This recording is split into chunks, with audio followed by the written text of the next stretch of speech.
Hey whores, I've got something to share. I love magic wands and I love anal toys, so I've partnered with LaWand and B-Vibe to get you the best discounts on their entire site. From now until June 30, get 20% off the entire store by using code SEXEDWITHTIM at checkout. Get yourself a rumbly magic wand or even a rimming plug and get you coming, baby. That's LaWand and B-Vibe and use code SEXEDWITHTIM for 20% off both stores. Check the description for more details and I'll see you at your next orgasm. Mwah! The Sex Ed with Tim podcast is recorded on the traditional territory of many nations, including the Mississaugas of the Credit, the Anishinaabe, the Chippewa, the Haudenosaunee, and the Wendat peoples, and is now home to many diverse First Nations, Inuit, and Métis people. We acknowledge that Toronto is covered by Treaty 13, signed with the Mississaugas of the Credit, and the Williams Treaty, signed with multiple Mississaugas and Chippewa bands. You're listening to Sex Ed with Tim.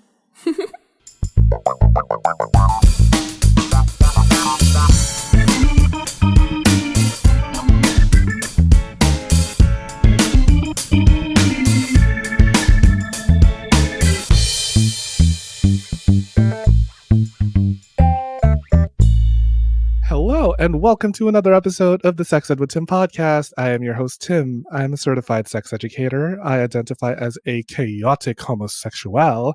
And people, what's the difference between a woman sleeping with lots of men and a gay guy sleeping with lots of men? One is called a slut, and the other is called networking. Oh. Do you like that, Michael? That's good. I mean, right? I swear, like, the way I got into my career was just like, oh, you like it doggy style? Well, we're gonna show you how to like it better and up your doggy game, said Daddy. I love it. It's so stupid. I'm trash. I don't know how I have a show. But anyways, listeners, that wonderful Australian accent that you hear on the other end of the mic is none other than the author of The Wisdom of Guncles, Mr. Michael Dumlau. Hello, Michael. Hello. ¿Cómo está? And thank you so much for having me. Oh my God, ¿cómo está? It's such an honor. I am truly a fan of your book. I am taking my sweet ass time reading your book. Only because it's like the way you write it is so beautiful. But before we get into that, give us a little bit about who is Michael. Yes, so my name is Michael Dumlau. My pronouns are he, they. If you call yourself a chaotic homosexual, I am a, probably anally organized one, but like I love that. But at the same time, I also dip into some chaos as well, because I love me some like good messy chaos from time to time. I was born in Manila in the Philippines, and then raised in Sydney, Australia. That's where this weird accent comes from. And then my family escaped. Aussie.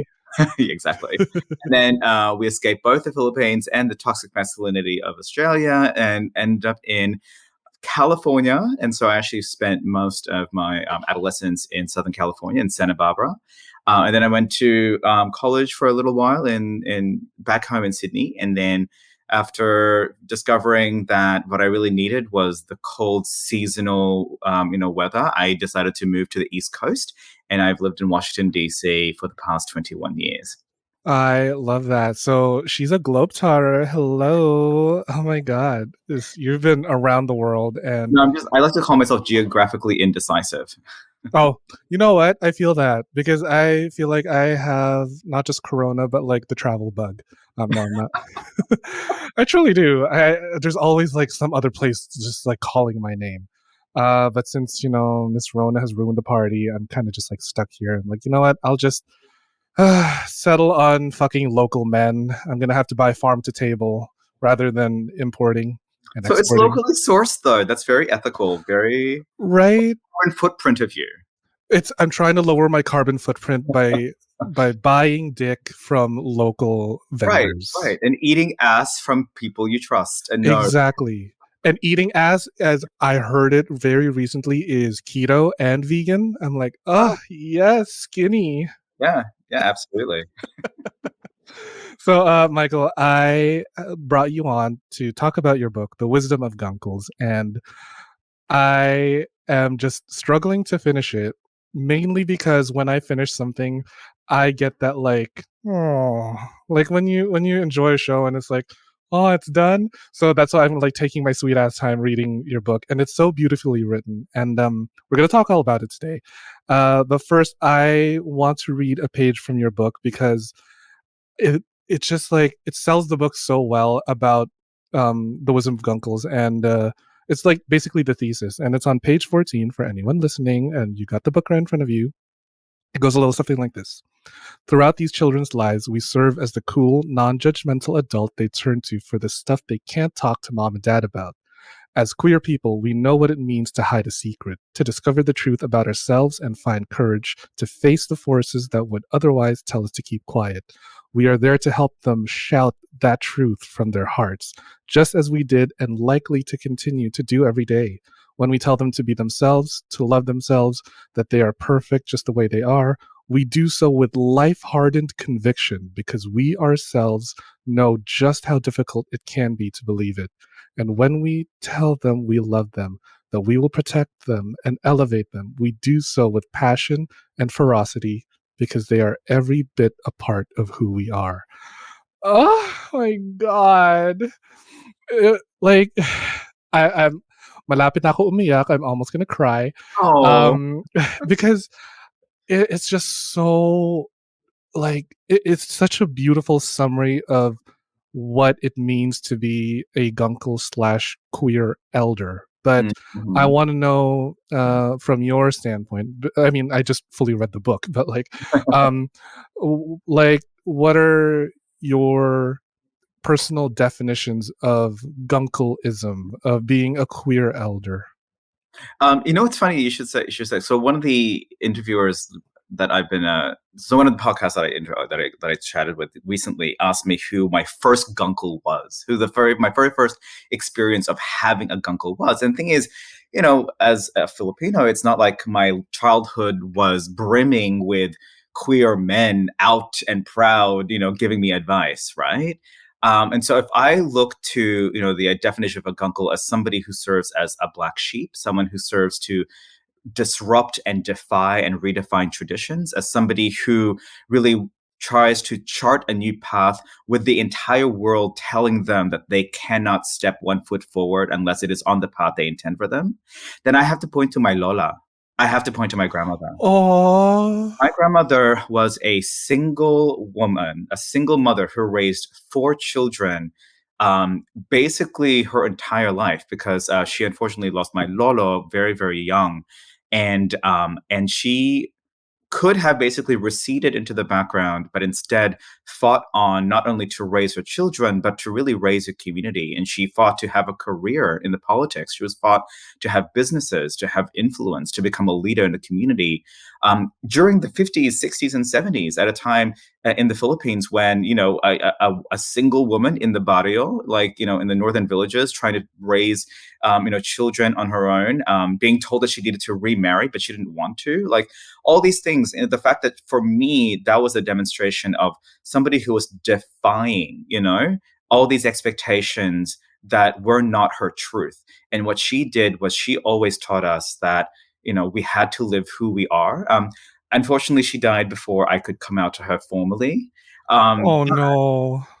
but I would like to think that I do carry on her legacy, as somebody who, absolutely lives in defiance of a lot of expectations that would not see me as, living my truth. I think of it, or as in defiance of basically cultures that would otherwise keep people like us silent, right, or hidden.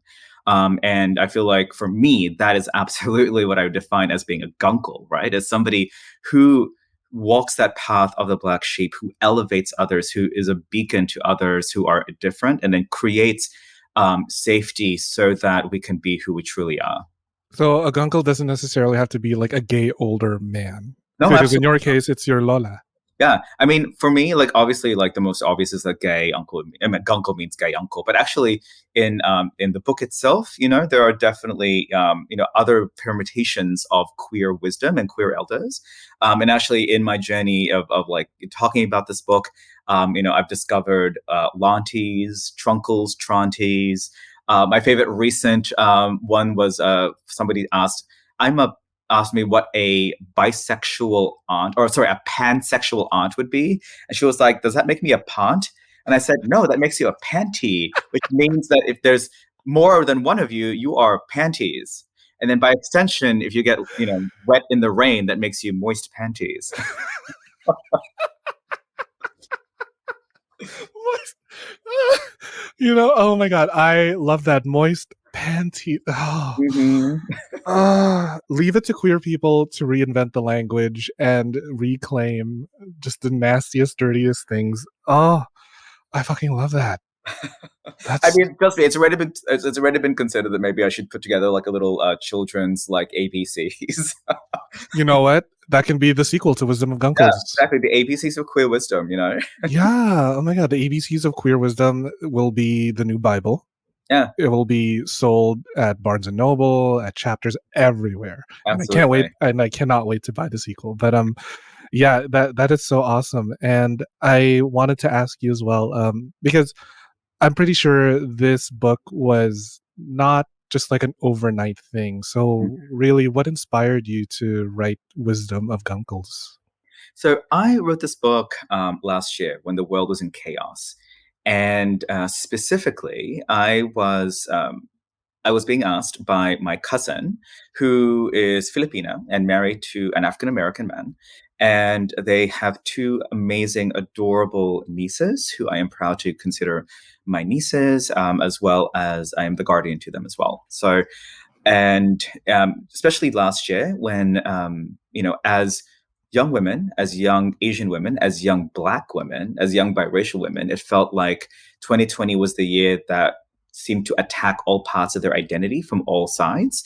My cousin felt that I was uniquely equipped to help the girls sort of like negotiate, everything that was happening around them, and understand, and more importantly, affirm their worth and their value when it seemed like the world was set to completely deny them of it.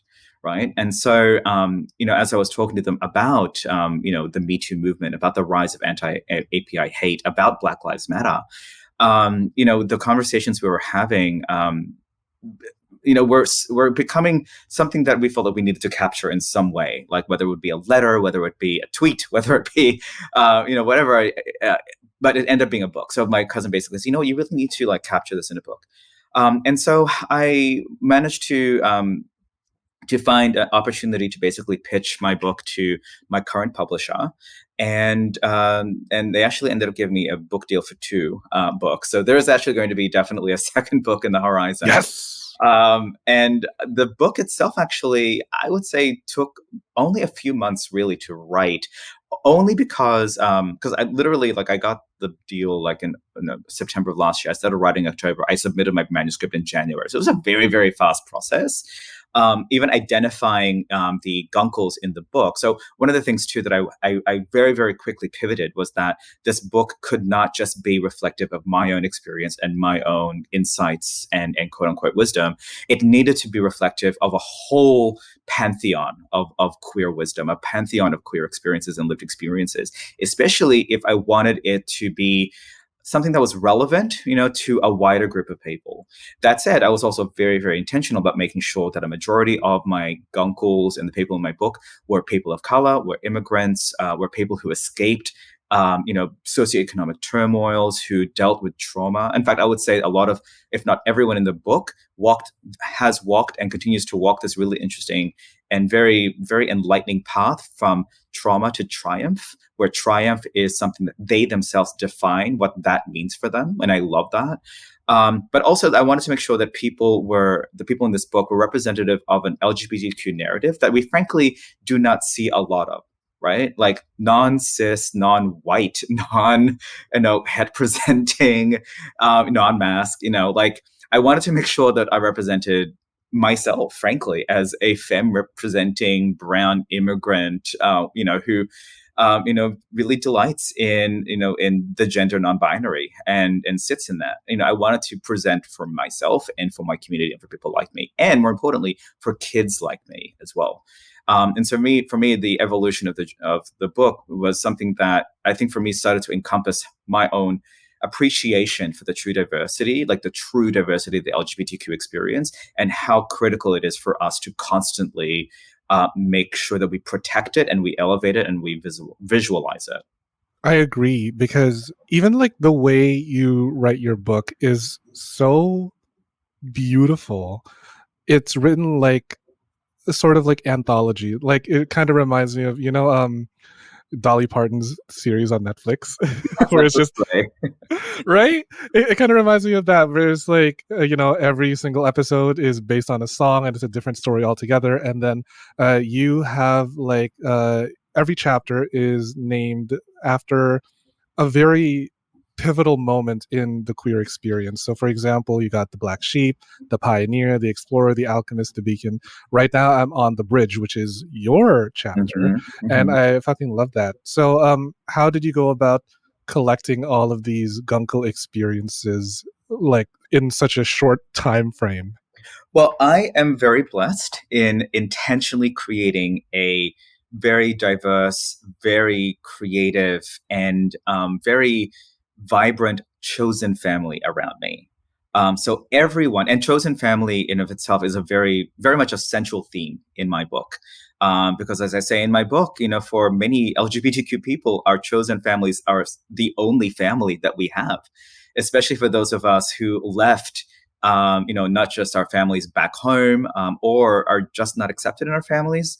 The chosen family becomes really the core place where we find the love and affirmation that we are seeking and that we need, frankly, as human beings. And so I am very blessed to have created one over the past 21 years of living apart from my biological family here in Washington, D.C. So everyone in the book, actually a majority of them, I will do a complete shout out, as I always do, to the Gay Men's Chorus of Washington. I am queer and Filipino, which means, of course, I sing, which means, of course, I do karaoke. Diba? Which, of course, diba, like I literally came out my mom's womb with a karaoke mic, with a magic mic. Lahat tayo, Michael. Kuya Michael. Can I call you Kuya Michael? Oh my Of God. course, of course. I mean, sometimes kuya, sometimes ate. It really depends on my mood. Kuya ate, ate kuya. Kuya ate.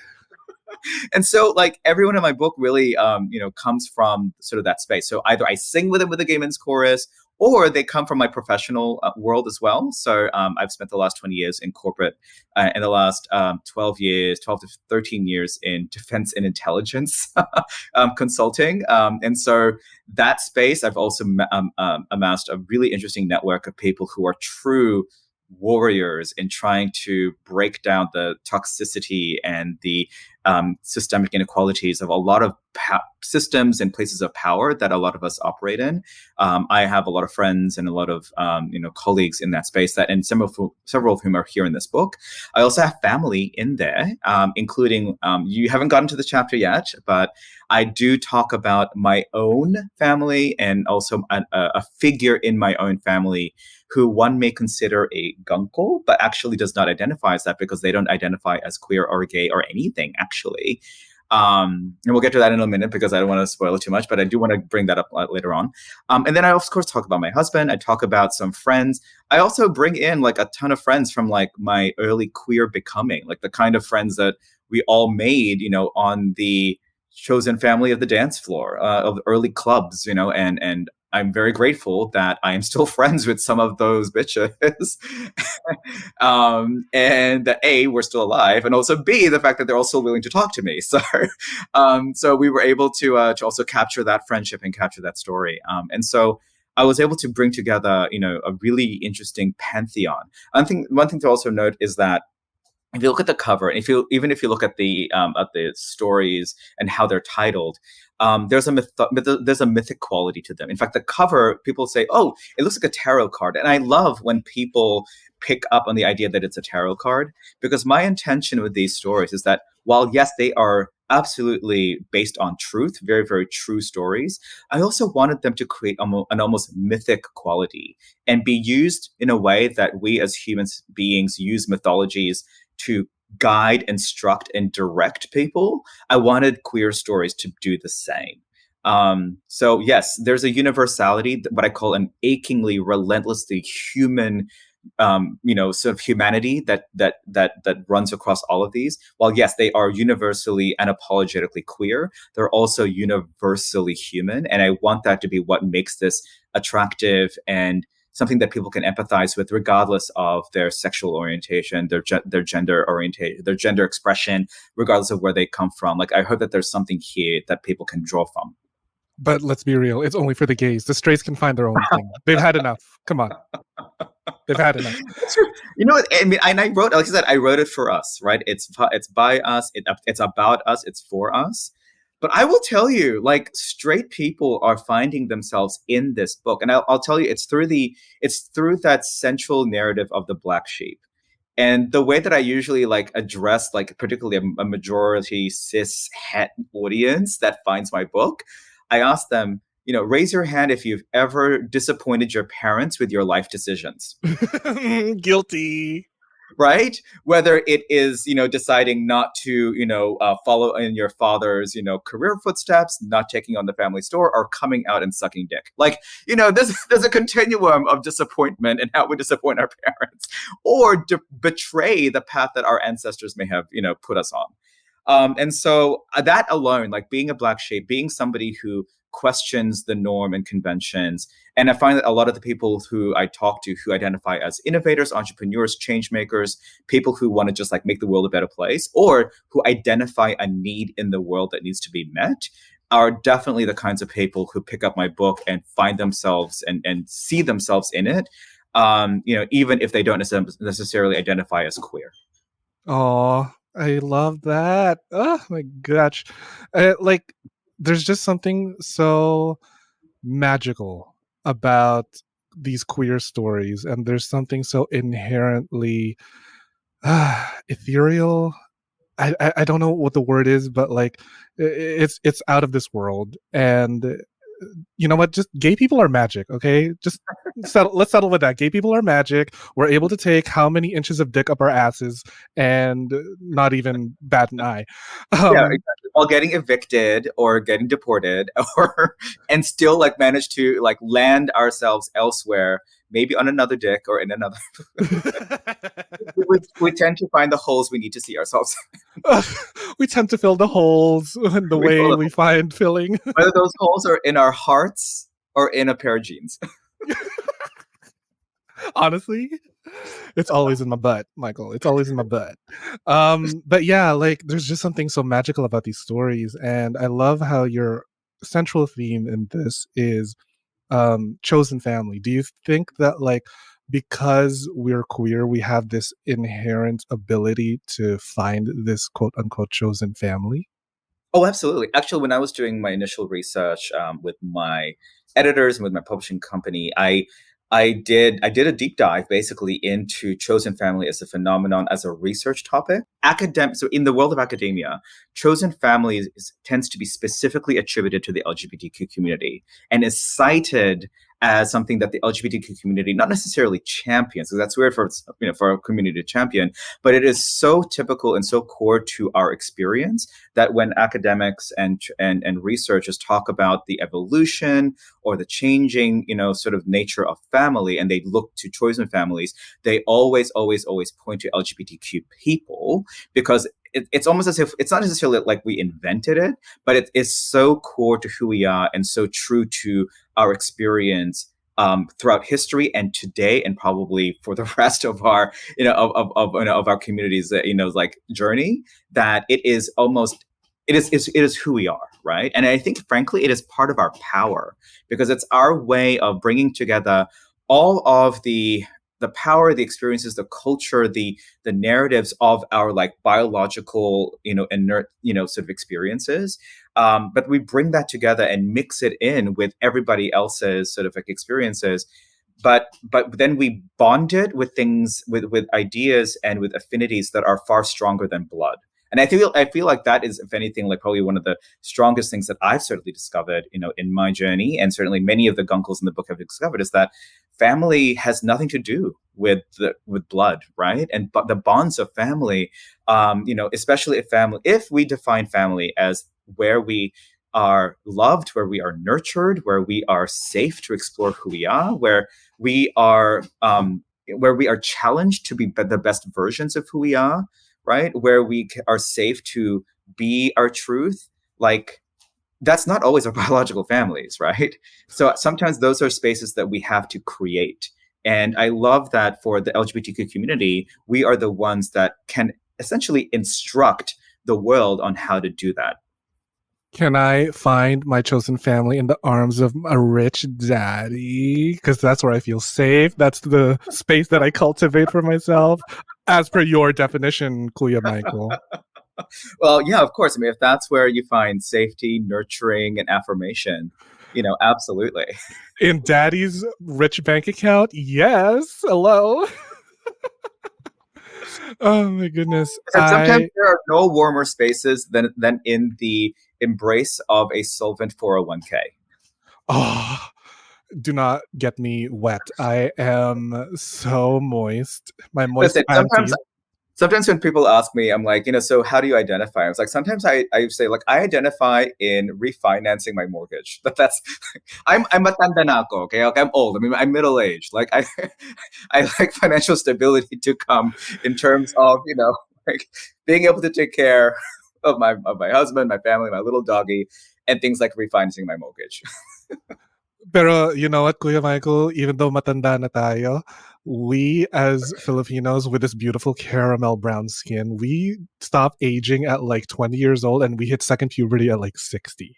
So Oh yeah, absolutely. we're blessed. But speaking of 20s, I want to go back to your youth. Let's Hmm. talk about your experience because you are what doubly an immigrant Yes, technically. definitely. Yeah, Yeah. technically, yeah. So, if you don't mind sharing with us your experience of being Filipino in toxic masculine Australia and moving to the United States, like where are you in your journey in those destinations? Right, right. It's like the journey of, like, how does a young budding Sharon Cuneta survive in Crocodile Dundee land Thank and you. then try to find themselves in 90210? Yes. Mm-hmm. And eventually find themselves in an episode of either The West Wing or Veep. That's how that's how, if you want to like push me into like different sort of shows, that was my journey. Um so I grew up under martial law. I grew up, during the Marcos Ferdinand, dictatorship. Yeah, under Ferdinand did you Marcos. know his son is running for presidency right now? Lamco, yes, Oh absolutely. my god. And his mother is still there and is a Oh, governor. I've been to her house with the shoes. It's fucking Oh, insane. oh, absolutely. And I was there during the fall. So I distinctly remember being in EDSA. I distinctly remember being like surrounded by the people when it finally fell. Actually, even prior to that, I remember seeing on television Ninoy Aquino get assassinated, like the body on the tarmac. That is literally burned into my brain. And then, what is also burned into my brain is literally being surrounded by people rising up. And more importantly, being part of a family that was a little bit divided Wait, because my mom was, sorry to yeah, disturb you. Real time out. Corey Aquino. Corey We Aquino. we Mhm. shared the same birthday, but I just wanted I to gotta go. Well, shout there that you out. go. Diba? Okay, keep going, keep going, keep going. Well, so my mother was very much a revolutionary. She was all about Laban, yellow. She wore yellow. We all wore yellow. But the truth is, and this is a truth that I have had to confront with my own sort of family, and why I my sort of my relationship with my last name will always be somewhat sort of nuanced, as well, is that the Dumlaus and the Marcoses have been intrinsically linked for many, many generations. And so my father actually had somewhat of an affinity and a loyalty to Ferdinand as well. So to Marcos simply because of of my father's family's tie to the Marcoses, and it has been going back generations, back to the mountainsides. In fact, there's apparently a story about how my own Lola, the same one that I consider to be like my first quote unquote Guncle, was actually one of Marcos's first ever campaign managers that helped him win some of his first elections that would eventually land him in the spot as president slash dictator. I'm gagged. So so so it was very difficult for me to also see what happens when you're like living in this like bi-political sort of environment. I mean, my father eventually, of course, like supported, Corey and supported the revolution, but I do distinctly remember that there was always that tension. And then from there, being out there in the streets, seeing the fall, and then watching my family realize that not only was there chaos before, that there would be chaos afterwards, and that it was probably safest for us as a family to immigrate, if not flee altogether, to my father's family, who happened to be in Australia. So I will caveat what I'm about to say by saying that I love Australia. I love Australians. Hello, Aussie, Aussie, Aussie. Oi, oi, Oi, oi. oi, To oi. all of your Australian listeners, I love and adore you. But Chris Australia is Pratt. also No, not Chris Australia is Pratt. Chris also Hemsworth. Sorry, wrong oh Chris. my god, you My identified the wrong bad. I know. I am person. homophobic. I'm homophobic. I'm sorry. Yeah, you're probably gonna be like, you're gonna have a couple points deducted from your like gay My gay card, card. Oh your no, free I'm less latte. gay. Oh You're no. not less gay, you just need to suck more dick to get the free iced coffee. Perfect. Okay, I can There do you that. go. So I will never forget when I was 7 years old. This was about 3 months into living in Australia, and I was on the playground. Also, mind you, I am still very much Filipino. I barely speak English. I'm still learning my English. Oh, And this young girl comes up to me and says, "Oi, Chinese man, like, what are you doing here? Go back home. Tell your parents and all you Chinese, your chinks, like you're all stealing our jobs. Go home." uh, And I'm like, I know, ba? What? First of all, I'm not Tangina Chinese. mo. Exactly. I didn't even have a goggle. Like, I am Pinoy. I am not Chinese. How dare you? And then that became sort of literally, as 7 years old, like that was my first encounter with racism and xenophobia. And then I found out later, years and years later, that my parents actually experienced some of the very worst racism they ever had in their careers.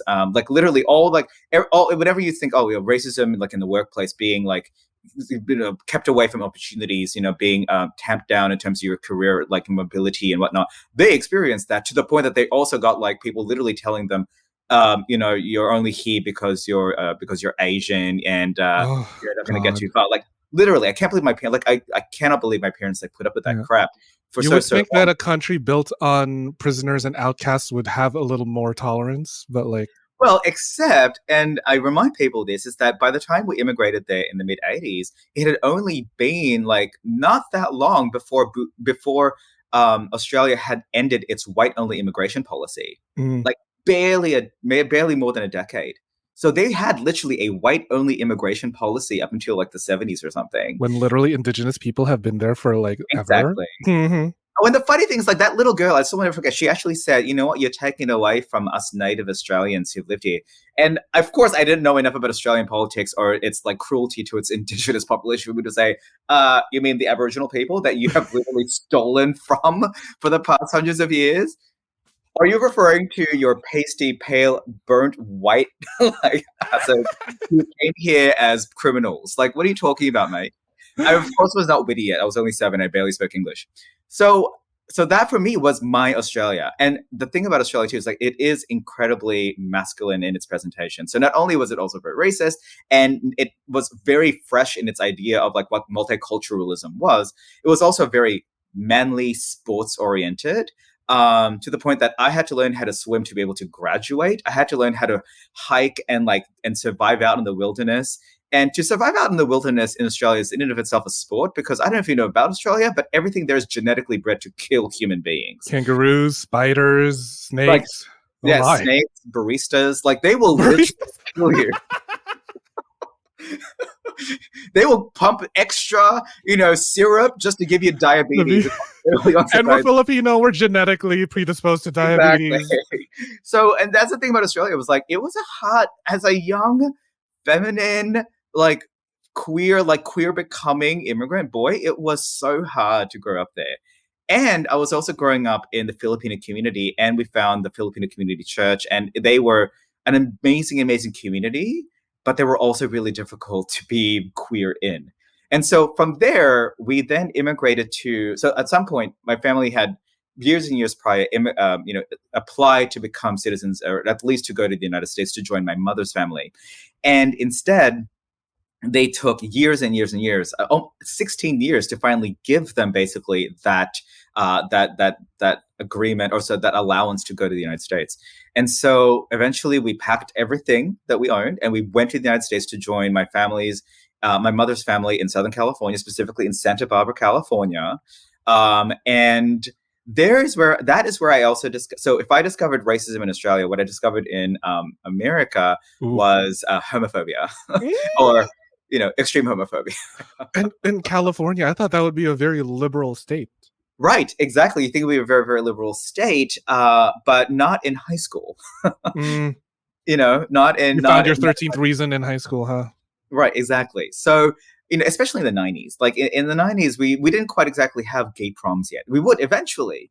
And actually, I was fortunate in the sense that I was in the cusp, in the precipice. In fact, when I did eventually go, start to explore my identity, that was when gay proms, or specifically lawsuits against, against school districts for not protecting LGBTQ kids, was starting to become a thing. So there was more attention to it. But prior to all of that news, there was very much a hyper religious. So California is a very religious place, especially certain areas of California can be very hyper religious, can be very more traditional than you would expect, even amongst the hippies. And then I specifically grew up in a Filipino sort of community, a very Latino side. So, when I was growing up, I was like the only one of two Filipinos in the entire school. So for us to find safety, we found the Mexicans who adopted us as their own. So I was basically Mexican for a part of high school. I didn't Hola, deny it. señor, ¿cómo estás? Exactly. I didn't deny it, and that's also, I think, what also set me on the path of like really loving Latin men. I mean, I'm married to a Hispanic man. I'm married to a South American, I think, for a reason. Who's very, very tall and very cute. And I'm very jealous. broad-shouldered and very hairy, which means that I can lower my heating bills because I can just snuggle up. Snuggle with him? Oh my god, I'm jealous. Can you find me one here in Toronto, please? Of course, absolutely. I think the best way to do that is to come down to DC. So Right. We'll call the brain trust of Guncles everywhere to find Tim a man, preferably rich. No, I'm kidding. You don't have to be rich. You just have to be here's rich the in thing. spirit. If you wanted yourself a rich, albeit closeted daddy, like Santa Barbara in the 90s was it. But I Because would have been a baby. the homophobia was such that it forced a lot of people into closets. And then that's what sort of like the environment that I was living in. I was in church. So the other thing about California too was like that was when I was really, really, really trying to pray the gay away.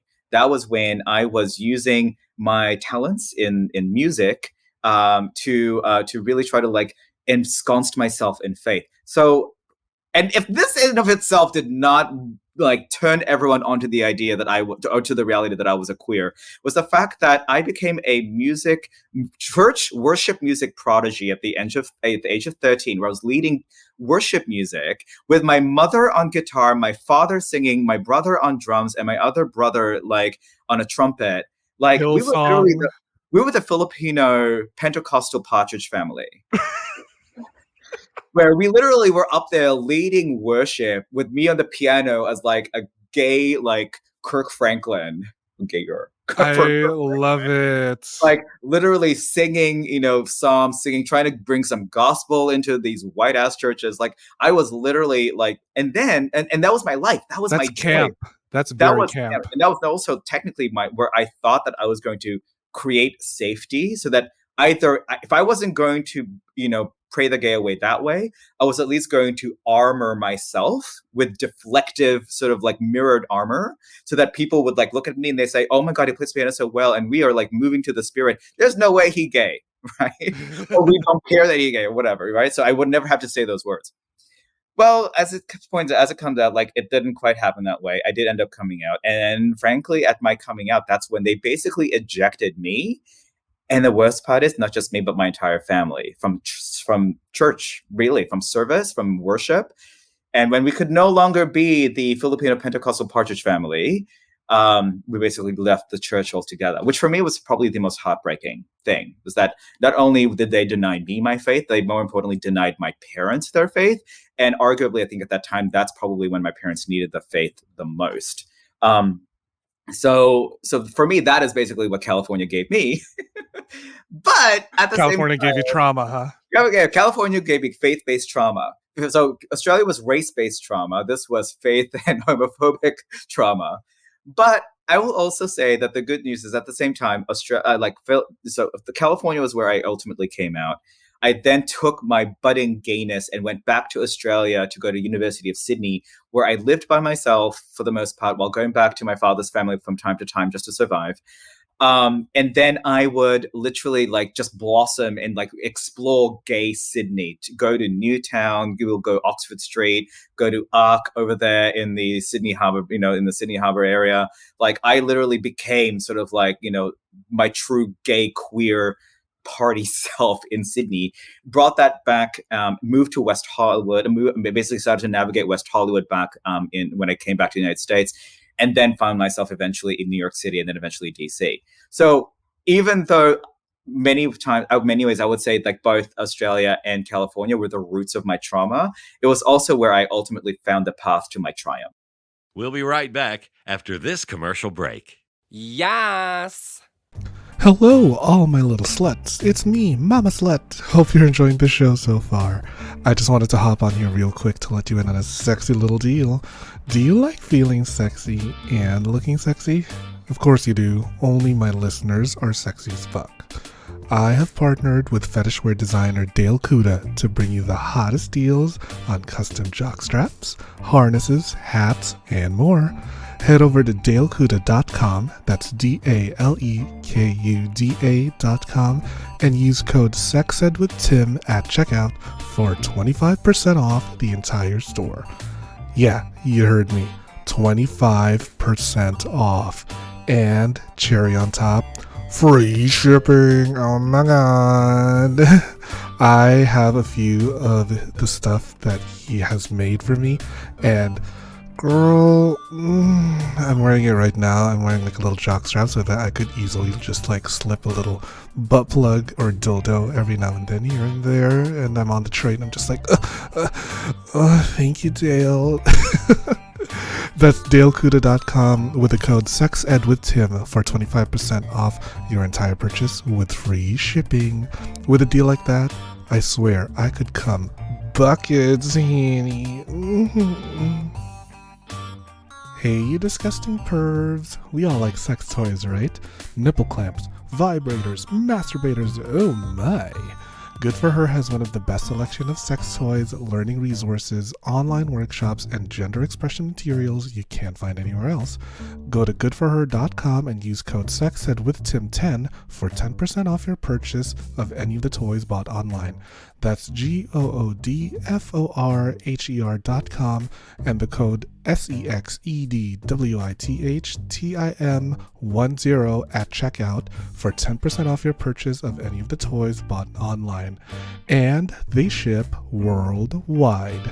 Trans-inclusive, feminist, and pleasure-focused, Good For Her has been doing the Lord's work since 1997, bringing you everything you need to get that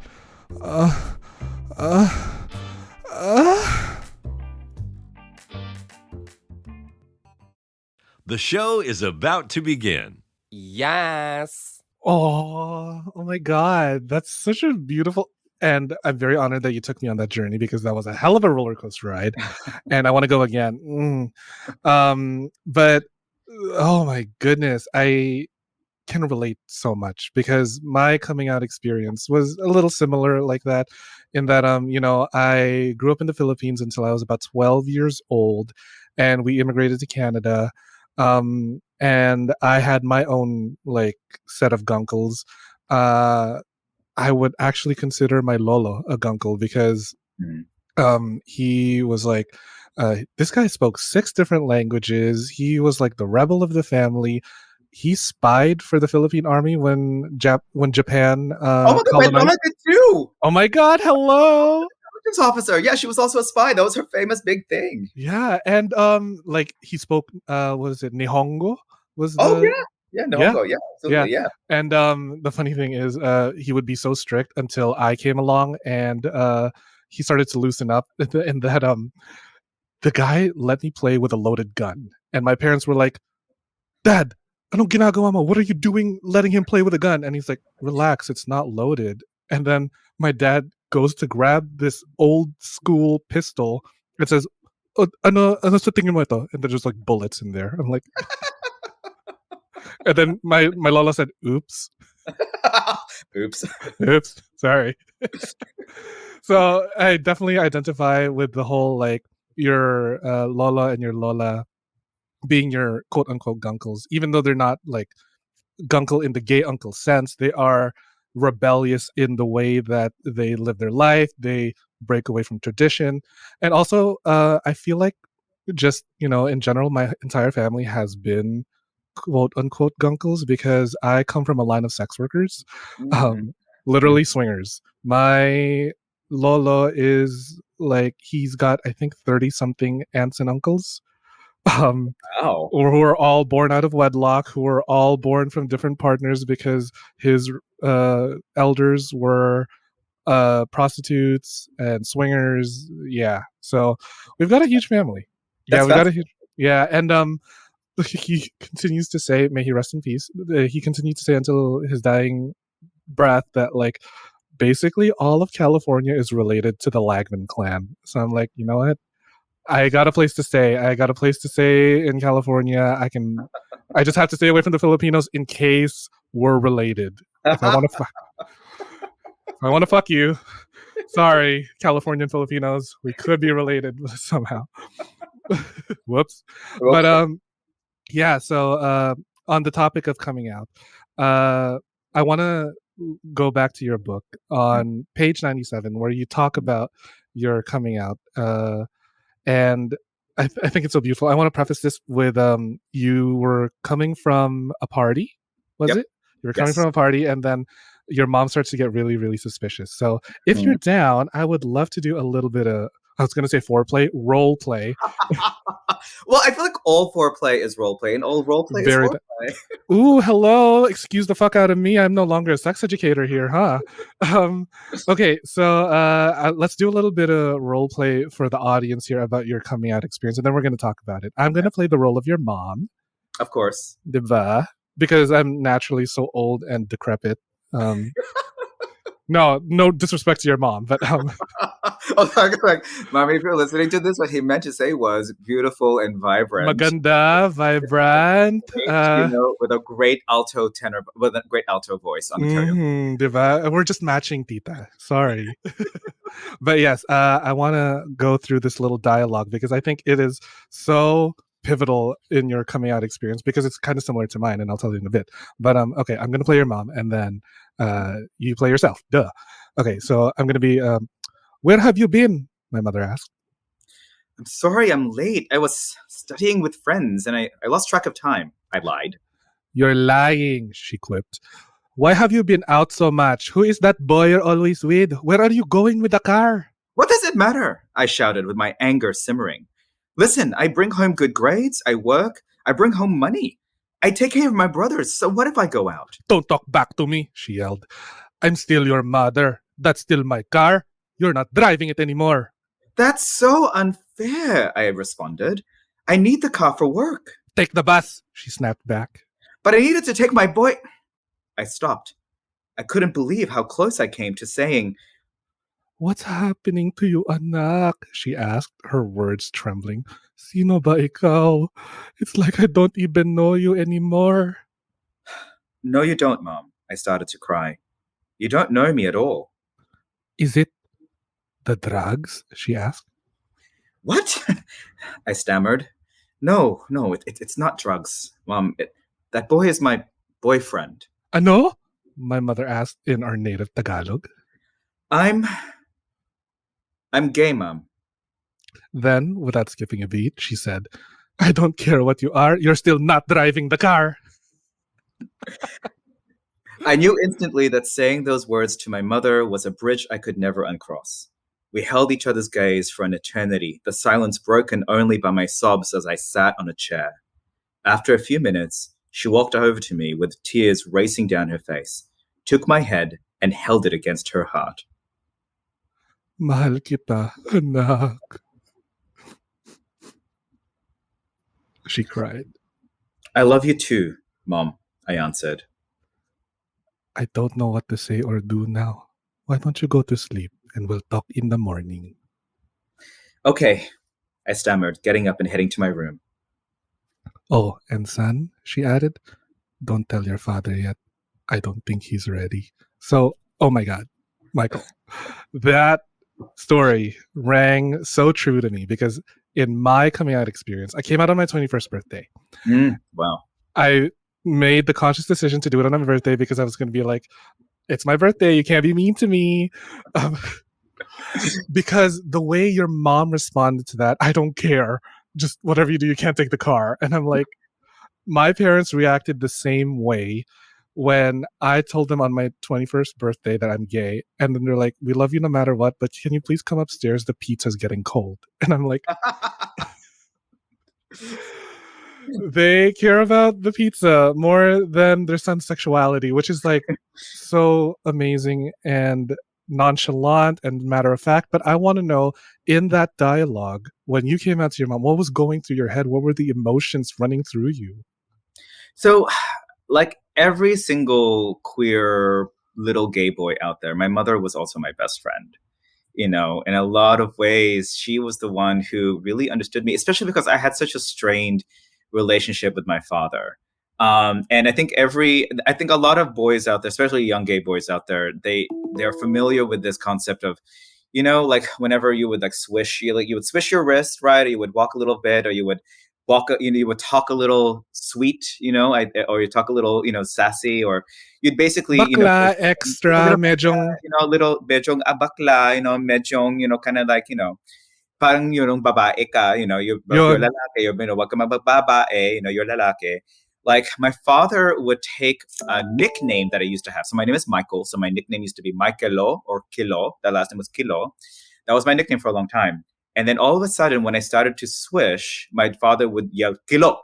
And with saying Kilo, that was the indication that I needed to straighten up. I needed to stop waving my hands. I needed to straighten up. I needed to deepen my voice. I needed to basically become the straight kuya that he was raising me to be, right?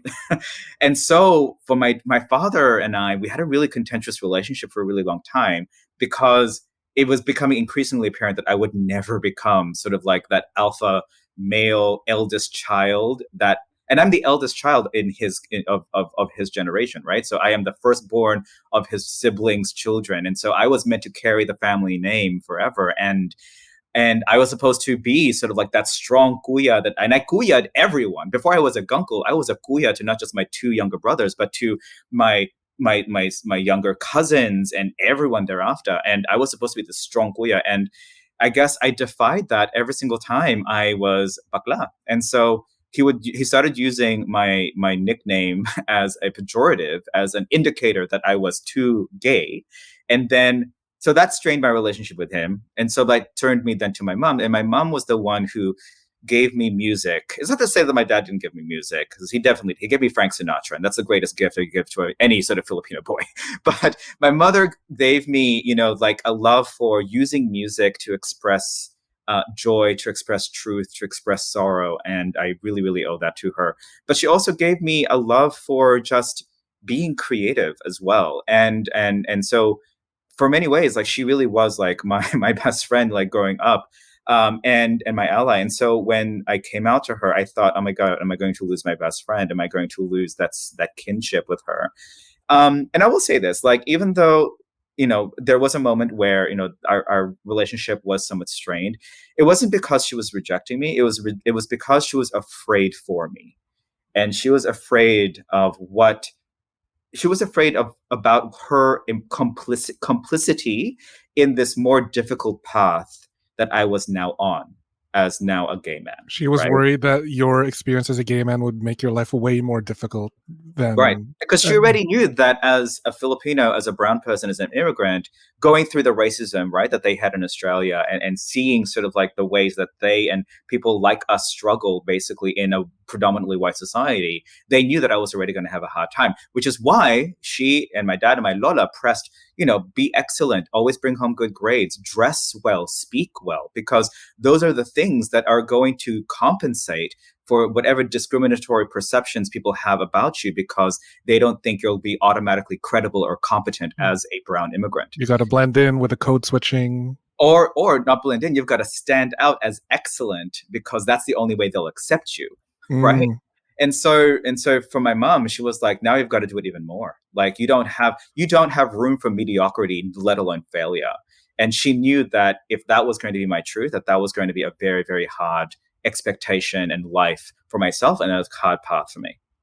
I'm so tired of being brown and gay and being expected to excel. Can't the new representation just be mediocre gays? I'm so tired of seeing gays trying to excel in things. Like, I want to see Ryan Murphy create a series where it's just like a boring old gay. Like, that's the show for me. Well, a boring old gay, but the drama. So, he marries an alien, for example, and he has to like basically be a boring old gay in space. Can you believe some old gay? Like, it's got to have some sort of magical element to it. But speaking of old gays, I want to know, what is it from our queer elders that we can learn from, besides just the idea of chosen family? So the book ends on the elder, and it's a story based off of a relative that I have, who in many ways was the relative that really, I think, like paved a path, whether he knew it or not. He was born in the Philippines, and in this chapter, I introduced two concepts. The first one is utang na loob, which for your listeners in Tagalog means debt of the inner self, the debt of the heart. And that is a debt basically that we owe to people who, do something so meaningful for us, to either save us, to help us prosper. But it's a very, very sort of like deep debt that you owe to somebody, which in my book, you'll realize can be used as a double-edged sword, right? It can show gratitude, but can also anchor you and frankly, imprison you in then some expectations. And so I talk about utang na loob, and I also talk about this idea of the hidden. And so he grew up in the Visayas, and he basically he knew that there was something different about him, but he knew that there was something different about him that was reflected in all of the tomboys, baklas, and the transgender people around him, who he noticed the family would constantly hide away. And that's why that part of the chapter is called The Hidden.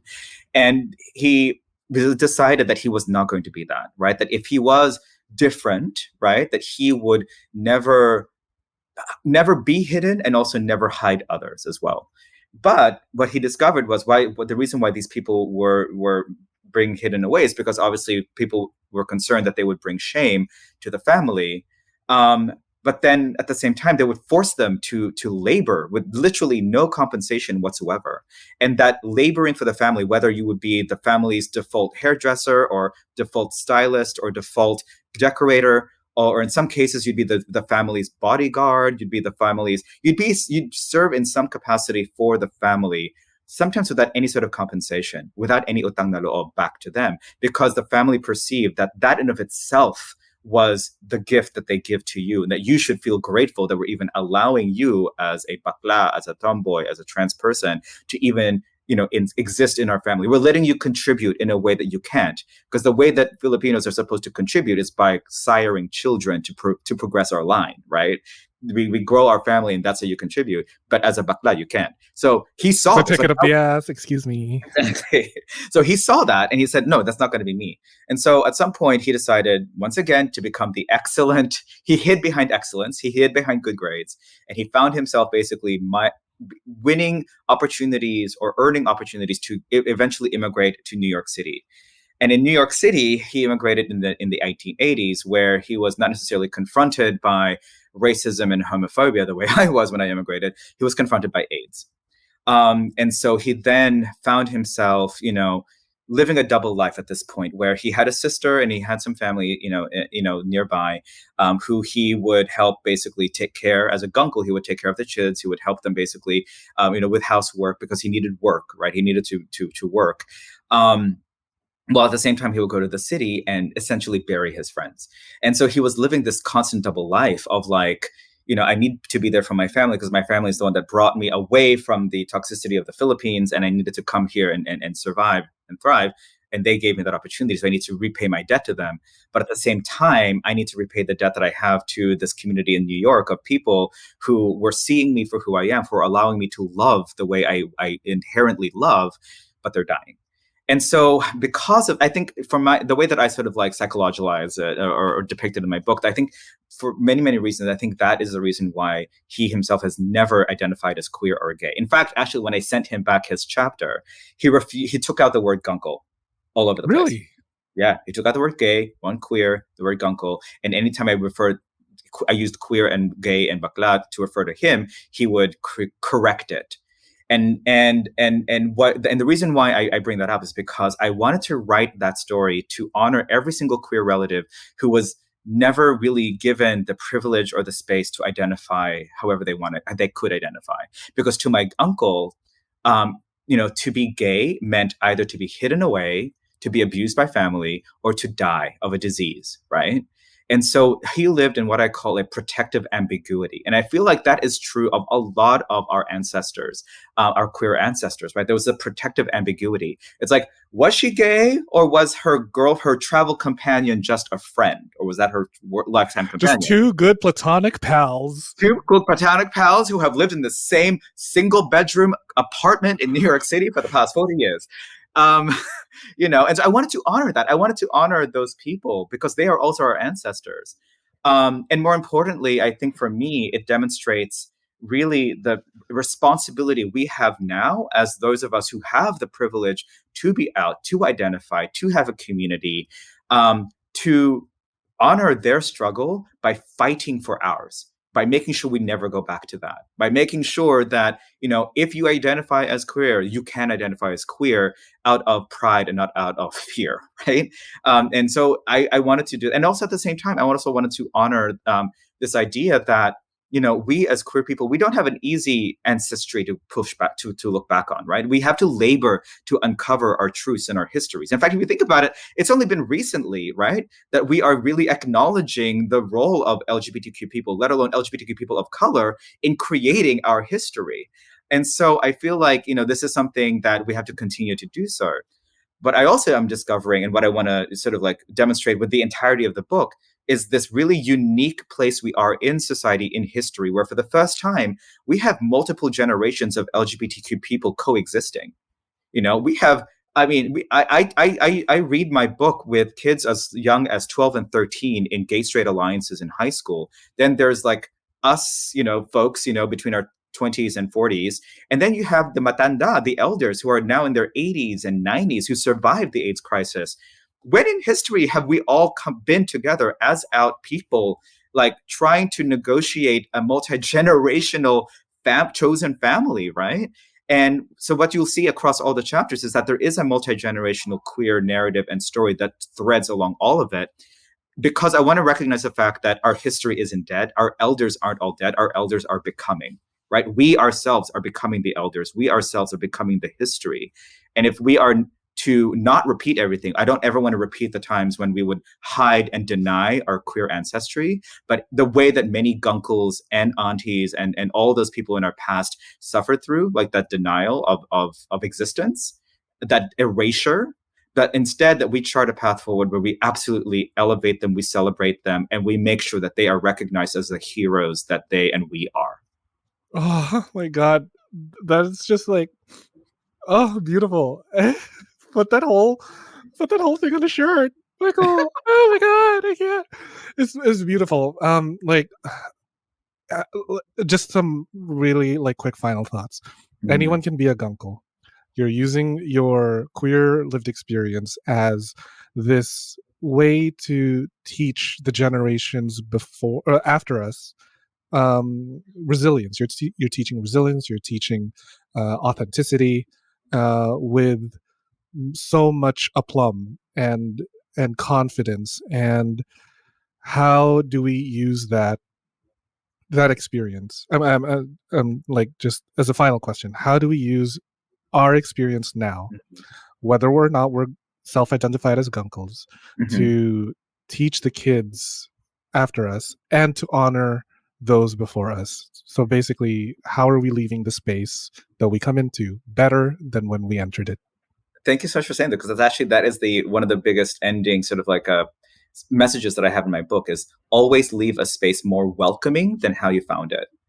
Because so for many of us, who have the opportunity, the privilege, and sometimes the luck, frankly, to create a chosen family around us, or to find workplaces where we can be ourselves, or just to be part of communities, where we can thrive, right? There is a responsibility not only to protect that space, but to broaden it, especially for a younger generation that is becoming increasingly more nuanced in their identity. As gender, as sexuality, as identity itself becomes more and more fluid, I think we, particularly as queer elders, have to identify ways that we can expand our own education, expand our own understanding of the beautiful diversity of humanity, and that we're constantly expanding that space to protect new ways of being queer, of new ways of being human. And I feel like that is certainly a lesson that many of us who have found those spaces and who work maybe to create or protect them, that is, I think, a responsibility we have, is to constantly make it more welcoming for the new generation, however they choose to identify or however they choose to express their humanity. Expanding space, making the space more accommodating. I feel like you just described my asshole. And all of Toronto, really. Kuya Michael, did you know that I have the title of the Gorilla Grip asshole of the Greater Toronto Area? Excuse me. Wow. Tight and ever expanding. And they have to find a solvent to get you off of it. I am just a cosmic anomaly as declared by NASA. But Kuya Ate Michael, thank you so much for coming on to my show. You're so amazing and so full of wisdom and just like beautiful. I can't get enough of you. The listeners can't get enough of you. So please make like a butt and plug away anything that you want people to find.